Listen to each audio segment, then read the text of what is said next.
Oh, hi. Hi. I'm Miss Blythe. I was just distracted on my phone. Um, you probably understand that. That's probably pretty common with all of us. Hey, I'm here to welcome you back to school, and I am your computer science pathway teacher.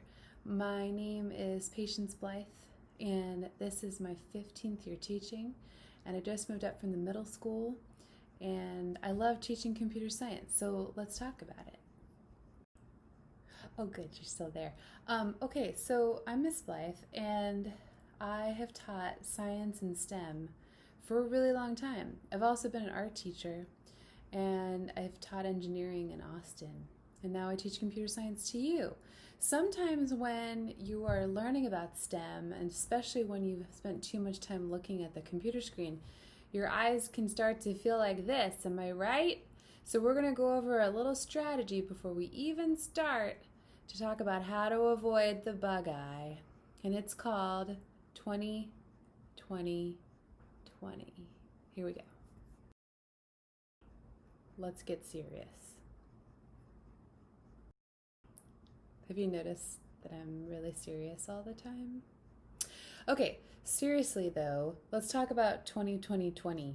When your eyes feel like bug eye, when you feel like your head is hurting, you just can't concentrate, there's a little strategy for working on the computer, and I want to tell it to you so that you know it. Now, this is going to be useful in this class, especially because even when we come back to normal school, we're going to be working only on the computers. That's what we do, computer science, for the most part. But in all of your classes during remote learning, you're going to be stuck on your computer a lot. So here's the deal. It's called 20 20 20. Every 20 minutes that you work on the computer, you're going to look away 20 feet from wherever you are. So right now I'm looking out my window at my mailbox for 20 seconds. So 1 Mississippi, 2, 3, 4 Mississippi, 5 Mississippi, 6 Mississippi, 7 Mississippi, 8, 9 Mississippi, 10 Mississippi, 11 Mississippi, 12 Mississippi, 13 Mississippi, 14 Mississippi, 15 19 20. And then go back to what you were doing. There's a really good reason for this, and it's even backed up by science. Does my face look weird to you? Okay, but seriously, science says that our eyes need a break every 20 minutes. I don't know if you know this, but there are a ton of muscles in there, in those eyes. And especially those of us who work on the computer a lot, which tend to be, oh, I don't know, everyone, because we're always on these phones these days. We're always on computers. That's why we wear these glasses with the blue, film on them to protect our eyes, but it doesn't really work because the muscles in the eyes. So that's why you got to give yourself a break. Every 20 minutes, look away for 20 seconds at something 20 feet away. And if you do that, you'll be able to pay more attention and do better work. Now, the other thing you can do, lucky as you are at being at home, is that you can also go outside for a little bit of time and take a little bit of a break. There's nothing like sunshine to help the old noggin. Okay, so let's just talk about our class for a minute. Like I said, I'm Miss Blythe, 15 years of teaching. I know I don't look a day above 25, but I really am. I'm about to turn 40. I live here in Elgin. You can see I live in an old house that my husband and I are always tearing apart and putting back together again. I live over by BTW, but also sort of close to the Christmas tree farm, if you know where that is. I have a dog. His name is Oscar. And I have 2 cats, Nakano and Tomoe. I have bees. I have a really big garden. I have a stock tank pool that I really like.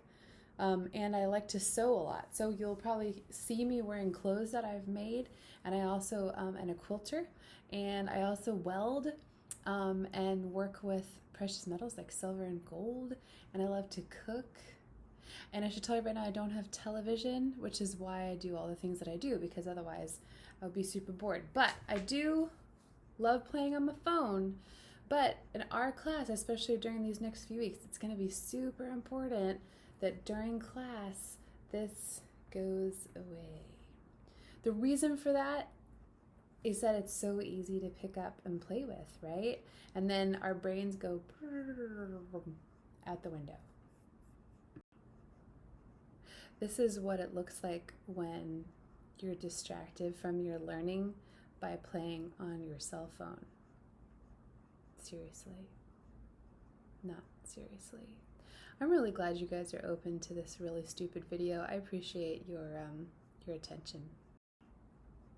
Okay, so back to normal. What are we going to do in this class, Ms. Blythe? We're going to learn lots of different things. For those of you who are in Computer Science 1, we are going to be building on what we learned in Computer Science Fundamentals if you were in that class in 8th grade. If you weren't, we're going to be learning basic programming, and we'll be learning some different languages.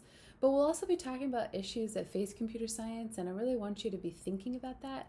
If you're in Computer Science 2, we will be assessing where you ended up last year, since we had such a funky end to the year, and building upon those skills. And we're going to be starting to look at learning some different programming languages, and I really want you to be more independent. In fact, I'm going to ask you to do lots of independent study stuff. If you're in Computer Science AP Computer Science Principles, you are super lucky, because this is a class that is highly structured, if that's what you like. And it's something that you can even move forward with on your own if that's what you want to do. And I'll show you how to do that. All of you guys, regardless of what class you're in, have access to a wonderful website called code.org, which we used a little bit during the lockdown in Computer Science Fundamentals. It has all kinds of resources. But if you're in AP, we'll talk about the details of what that means. For everybody, really, our goals are pretty simple. We are going to be creative, we're going to be independent, and we're going to think about what is our role at helping some of the world's problems. As we know, we're still going through a giant global pandemic, but we also have other issues that we're facing. We're looking at healthcare access, joblessness, and the changes to our economy that we've seen. Now, you may not have had personal experience with those things, but you probably will as the next couple years go by. So I hope that you are excited to be in this class. I am so excited to be your teacher. I can't even tell you. I really would love to see you in person, but I understand that I can't. But until I can, we are going to make this the best that we can. So I want to let you know about a couple of things. Number one, email address, patience.blythe@elginisd.net. Use it. Number two, Google Classroom. Look in there. Number three, class website. I will be sending you information on that soon. Number four, office hours during remote learning every day, 1:15 to 2:45. You can come every day. In fact, I think that would be really cool, because then I'll get to know you better. But if you don't want to, that's also okay. But I would love to see you in there, 1:15 to 2:45. I will see you today, maybe. But if not, I'll be in touch with you soon. I can't wait to get to know you a little bit this week. We will get started on Tuesday with some getting to know you stuff and some basics, looking at the structures of the classes. After that, we'll start content on Friday. It's going to be awesome. And have a great day. You have to go back to school?